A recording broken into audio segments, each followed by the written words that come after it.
नयगढ़ जिला जातीय सेवा योजना अधिकारी ए कॉलेज को आसी 7 दिन धरी वृक्षरोपण कार्यक्रम स्वतंत्र शिविर चली आज उद्यापन दिवस। उद्यापन दिवस पिला निष्ठा पर उद्यम बहुत भल लगे।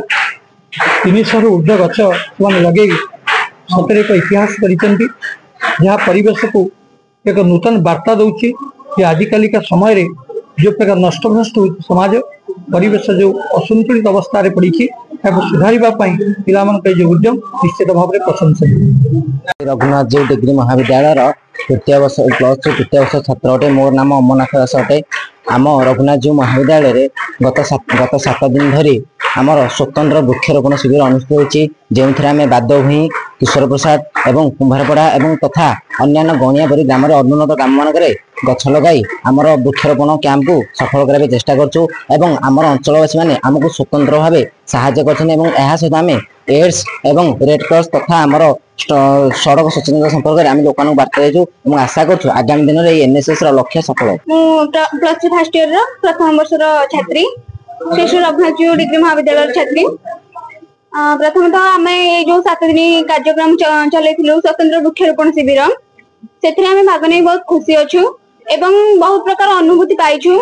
बहुत खरारे आम अक्लांत परिश्रम कर गछ मान लगेछु एवं तार जत्न नबु यार शपथ रखुछु।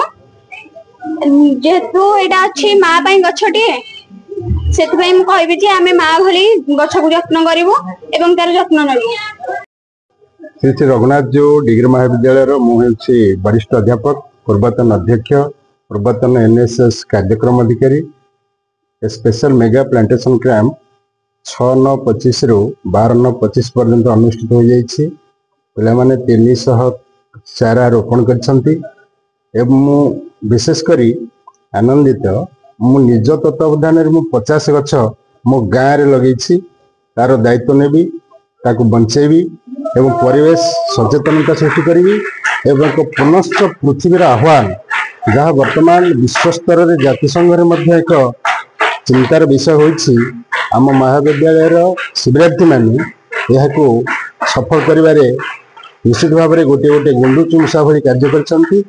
आगामी दिन में माननीय यशस्वी प्रधानमंत्री श्रीयुत नरेंद्र मोदी जन्मदिन 17 तारीख में 75 लाख वृक्षरोपण कर सारा भारत रे एवं आम जिला को 4 लाख वृक्ष राज्य सरकार जंगल और परिवेश विभाग प्रदान करेंगे। आम महाविद्यालय आम 500 वृक्षरोपण करूँ ए संकल्प नहीं एक पुनश्च पृथ्वी सृष्टि करूँ परिवेश सबुजिमा करूँ।